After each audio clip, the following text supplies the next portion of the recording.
Hello everyone, my name is Surendra Kumar. Welcome to the e learning class.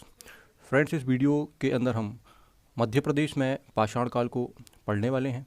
ठीक है, और हम ये देखने वाले हैं कि पाषाण काल के दौरान मध्य प्रदेश में कौन कौन से स्थल हैं, ठीक है, जहाँ से पुरातात्विक साक्ष्य में प्राप्त होते हैं.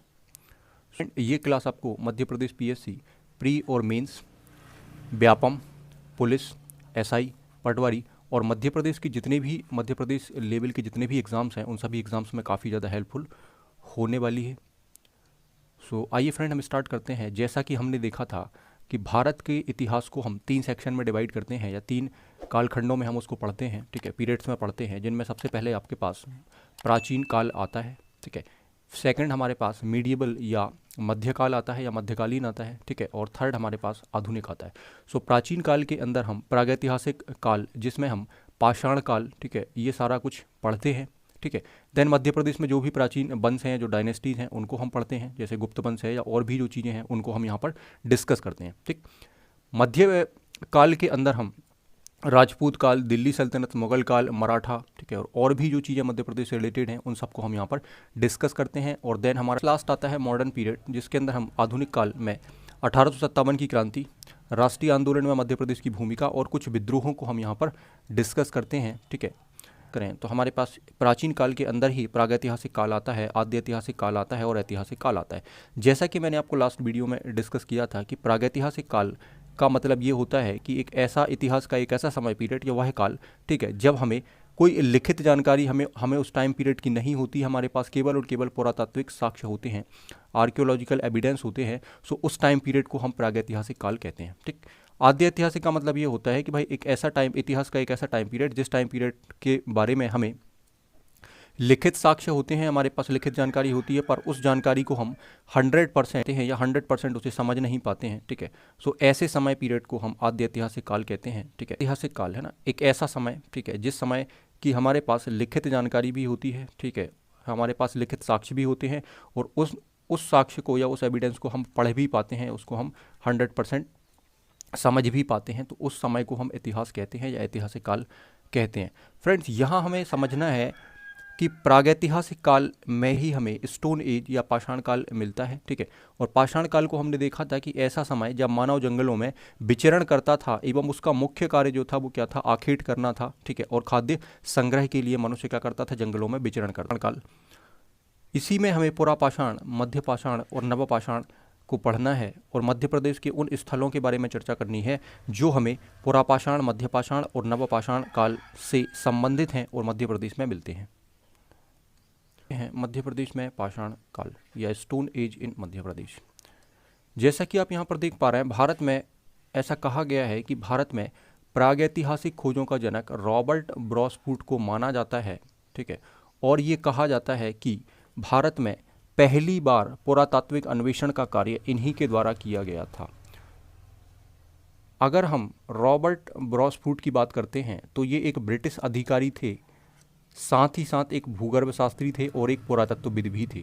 ठीक, 1863 में इन्होंने सबसे पहले पाषाणकालीन औजार हैंड एक्स को प्राप्त किया था. ठीक, और ये बताया जाता है कि आधुनिक चेन्नई के निकट अतिरमपक्कम और बादमदुराई नामक स्थान से इन्हें हैंड एक्स नामक उपकरण की प्राप्ति हुई थी, जो आपका पाषाण काल से संबंधित था. कुछ बुक्स में आपको यहाँ पर पलवरम भी लिखा है, पलवरम तमिलनाडु, तो आप इसको देखकर चलेंगे एग्जाम में कि हमें ऑप्शन में क्या मिल रहा है और हम उसको कैसे डील करें. ठीक है, नेक्स्ट हम बात करते हैं फ्रेंड आगे.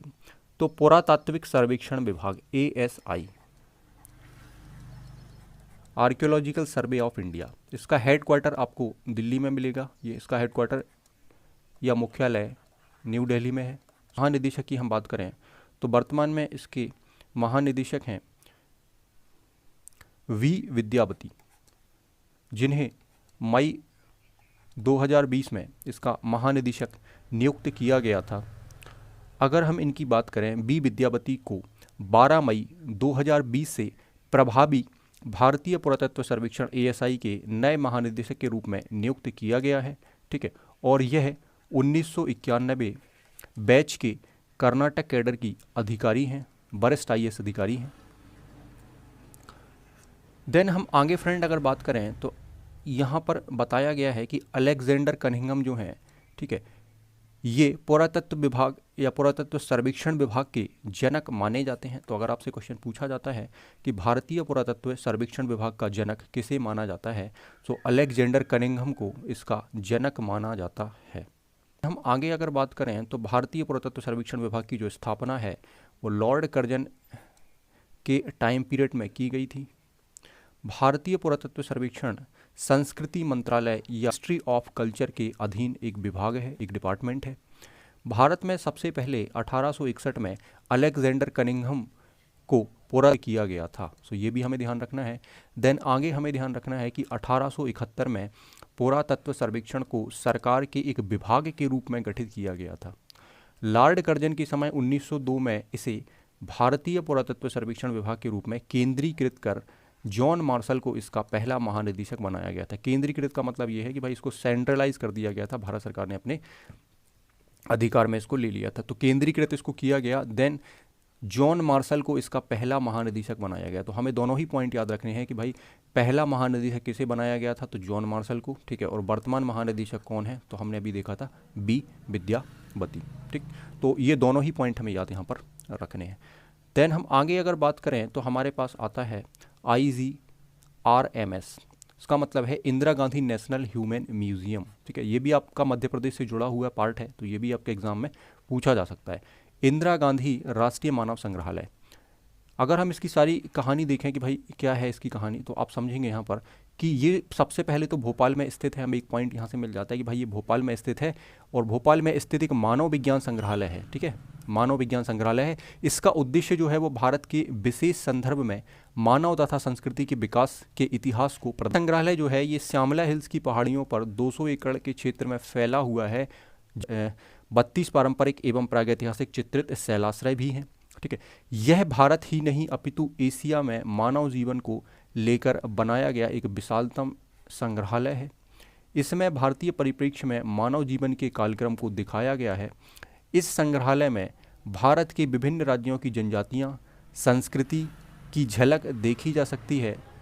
यह संग्रहालय जिस स्थान पर बना है उसे प्रागैतिहासिक काल से संबंधित माना जाता है। ऐसा कहा जाता है कि जो श्यामला हिल्स की पहाड़ियों वाला जो क्षेत्र है जहाँ पर यह संग्रहालय बना हुआ है भोपाल में, वह जो क्षेत्र है वो एक प्रागैतिहासिक काल से संबंधित क्षेत्र है। आगे हम डिस्कस करने वाले हैं कि हमें मध्य प्रदेश के अंदर कौन कौन से प्रागैतिहासिक कालिक या पाषाणकालीन स्थल हमें प्राप्त होते हैं। यहाँ पर फ्रेंड हम बात करते हैं तो मध्य प्रदेश के पुरातात्विक खोजकर्ताओं के नाम आपसे एग्जाम में पूछे जा सकते हैं कि मध्य प्रदेश में किस एक जगह या किस एक स्थान के खोजकर्ता जो थे वो कौन थे। अगर हम सबसे पहले बात करें तो नर्मदा घाटी सर्वेक्षण की अगर हम बात यहाँ पर करते हैं कि भाई नर्मदा घाटी सर्वेक्षण के जो खोजकर्ता हैं उनके नाम क्या हैं या वो कौन है, ठीक है। सो सबसे पहले आपके पास नाम आता है HD सांकलिया, ठीक है। देन आगे आपको मिलता है मैक ब्राउन, BB लाल और RB जोशी। हमें ये चार नाम याद रखने हैं जो नर्मदा घाटी सर्वेक्षण के खोज करता है। देन आगे आपको मिलता है चंबल घाटी सर्वेक्षण। सो चंबल घाटी सर्वेक्षण में आपके पास नाम आता है श्री विष्णुधर बाकड़कर और SK श्रीवास्तव, ओके। देन आगे आपको मिलता है यहाँ पर सोन घाटी सर्वेक्षण, इसके लिए आपको नाम मिलता है निसार अहमद। रीवा सतना क्षेत्र या रीवा सतना रीजन, इसमें नाम आता है GR शर्मा का। और ग्वालियर क्षेत्र की हम बात करते हैं तो इसमें नाम आता है VB लाल का। तो ये नाम आपको याद रखने हैं सर्वेक्षण से संबंधित या खोजकर्ताओं के नाम। देन आगे हम बात करते हैं स्टोन एज या पाषाण काल की। सो पूरा पाषाण काल इसके अंदर आपका आता है पेलियोलिथिक एज, पेलियोलिथिक एज। इसके अंदर हम सबसे पहले यहाँ पर देखने वाले हैं कि महाद्वीप के अंदर मानव के निवास का सबसे पहला जो साक्ष्य है या प्रथम साक्ष्य जो है वो हमें कहाँ से प्राप्त होता है, नर्मदा घाटी से हमें प्राप्त होता है। इसके हमारे पास क्या प्रमाण हैं, तो हम इन प्रमाणों को यहाँ पर बता सकते हैं कि हथनौरा, भीमबेटका, आदमगढ़ और पिपरिया, ये इसके प्रमाण हैं। ये जो चारों जगह या चारों प्लेस या चारों स्थल हैं, ये सारे स्थल हमें नर्मदा वैली से, ठीक है, नर्मदा वैली से या नर्मदा घाटी से हमें प्राप्त होते हैं, ठीक है, नर्मदा घाटी से मिलते हैं। और इनमें हमें जो भी साक्ष्य मिलते हैं उसके आधार पर हम ये कह सकते हैं, ठीक है, कि भारतीय उपमहाद्वीप में मानव के निवास का जो पहला साक्ष्य है वो नर्मदा घाटी से मिला है। सो वन बाय वन हम इनको डिस्कस करते हैं। सबसे पहले आपके पास आता है यहाँ पर हथनौरा। सो ये हथनौरा जो आपका है ये नर्मदा वैली या नर्मदा रिवर वैली के अंतर्गत आता है। इसकी अगर हम बात करें तो ये मध्य प्रदेश की सीहोर जिले में या सीहोर डिस्ट्रिक्ट के अंदर स्थित है या सीहोर डिस्ट्रिक्ट में आता है। 1982 में डॉक्टर अरुण सोनकिया ने यहाँ से मानव खोपड़ी की खोज करी थी। ठीक है, मानव खोपड़ी की यहाँ से खोज करी थी और ये कहा जाता है कि ये जो मानव खोपड़ी है ये सबसे प्राचीन मानी जाती है, ये सबसे प्राचीन मानी जाती है। मानव खोपड़ी जो है ये सबसे प्राचीन मानी जाती है।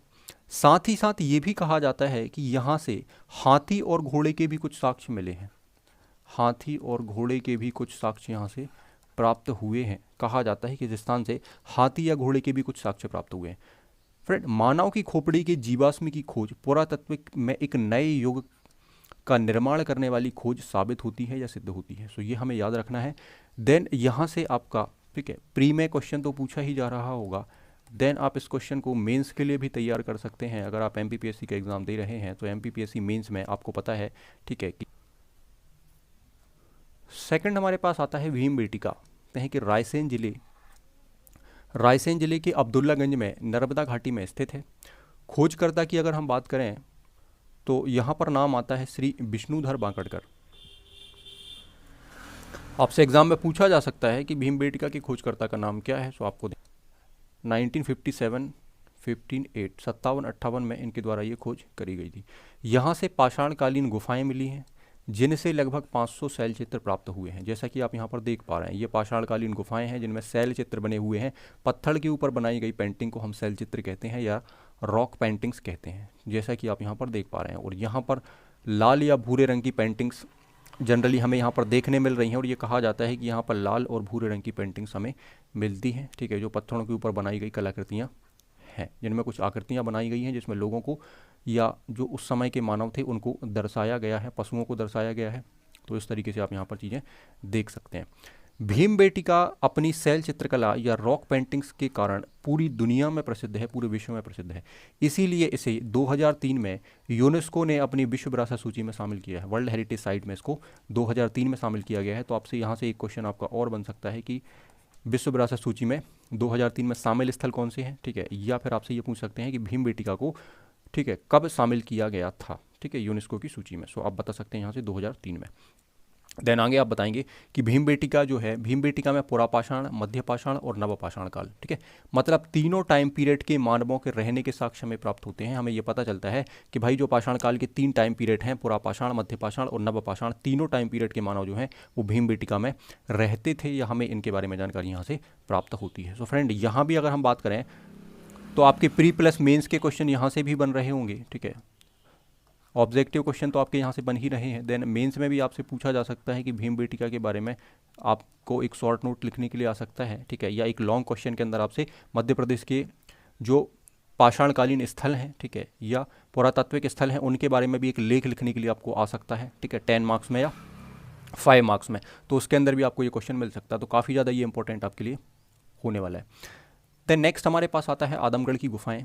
तो इसको आप बता सकते हैं कि मध्य प्रदेश के होशंगाबाद जिले में नर्मदा नदी के तट पर ये स्थित है। इसके खोजकर्ता की हम बात करते हैं तो आरबी जोशी को इसका खोजकर्ता माना जाता है, ठीक है, और ये कहा जाता है कि आदमगढ़ की गुफाओं की खोजकर्ता जो थे वो आरबी जोशी थे और इन्होंने 64 में ये खोज करी थी। यहाँ से फ्रेंड 25,000 सूक्ष्म उपकरणों की खोज की गई है। मतलब हम ये कह सकते हैं कि आदमगढ़ की गुफाओं से हमें 25,000 सूक्ष्म, यहाँ से पशुपालन का साक्ष्य प्राप्त हुआ है। ये भी इंपॉर्टेंट है कि आदमगढ़ की गुफाओं से हमें पशुपालन का साक्ष्य भी प्राप्त हुआ है। देन यहाँ पर बड़ी संख्या में पाषाण, युगीन, औजार, हड्डियाँ, मृदभांड आदि भी प्राप्त हुए हैं। सो ये हमें याद रखना है, पाषाण, आदमगढ़ की गुफाएं। देन हमारे पास एक पॉइंट आता है यहाँ पर महादेव पिपरिया, ठीक है, या कहीं जगह इसको पिपरिया बस लिख के छोड़ देते हैं। सो इसमें फ्रेंड थोड़ा सा विवाद है। पिपरिया जो है आपका ये होशंगाबाद के पास माना जाता है कि होशंगाबाद के पास आता है, कुछ बुक्स में आपको ये मिलता है। देन अगर एग्जाम में क्वेश्चन आता है तो आपको फिर से यहाँ पर ऑप्शंस के ऊपर जाना पड़ेगा कि हमें कैसे ऑप्शंस मिले हैं, उस हिसाब से हम ऑप्शन के साथ डील कर सकते हैं। तो महादेव पिपरिया जो स्थान है, ठीक है, ये माना जाता है कि मध्य प्रदेश के नरसिंहपुर जिले के पास में ये स्थित है, ठीक है, नरसिंहपुर जिले के पास स्थित है। और यहाँ से सूपेकर को या सूपेकर के द्वारा 860 औजारों को खोजा गया था जो पुरा पाषाण काल के औजार माने जाते हैं या उपकरण माने जाते हैं। सो ये हमें, और ये जो औजार हैं ये पुरा पाषाण काल के औजार माने जाते हैं या इससे संबंधित ये है। देन हम आगे बात करते हैं न्यूलिथिक पीरियड या नवपाषाण काल की। सो नवपाषाण काल में हमें बताना है कि मध्य प्रदेश में नवपाषाण काल के साक्ष्य जो हैं वो हमें भोपाल, जबलपुर, करा और एरण से प्राप्त होते हैं। ये 4-5 स्थानों से हमें नवपाषाणकालीन स्थल हमें प्राप्त होते हैं, नवपाषाण काल के साक्ष्य हमें प्राप्त होते हैं। जिनमें हम बात करें तो भोपाल में हमें बैरागढ़ मिलता है, ठीक है। जबलपुर में हमें भिंडा घाट, लम्हेटा घाट, तिलवारा घाट आदि मिलते हैं, ठीक है। चटकरा करके जो स्थान है ये छतरपुर में आता है। ये खजुराहो भी कई जगह आपको मिलता है कि ये खजुराहो लिखा होता है, ठीक है। तो आप दोनों ऑप्शन को लेकर चल सकते हैं। एरण आप देखोगे तो ये सागर में आता है, ठीक है। नवपाषाणकालीन बस्तियां, औजार एवं मानव के रहने के प्रमाण यहाँ से प्राप्त हुए हैं। मतलब इन स्थानों से हमें नवपाषाणकालीन कुछ बस्तियां मिली हैं, ठीक है। नवपाषाणकालीन बस्तियां मिली हैं, औजार मिले हैं और मानव के रहने के प्रमाण हमें यहाँ से प्राप्त हुए हैं। सो नेक्स्ट वीडियो में हम डिस्कस करने वाले हैं ताम्रपाषाणकालीन स्थल जो मध्य प्रदेश से संबंधित होंगे। So thanks for watching this video.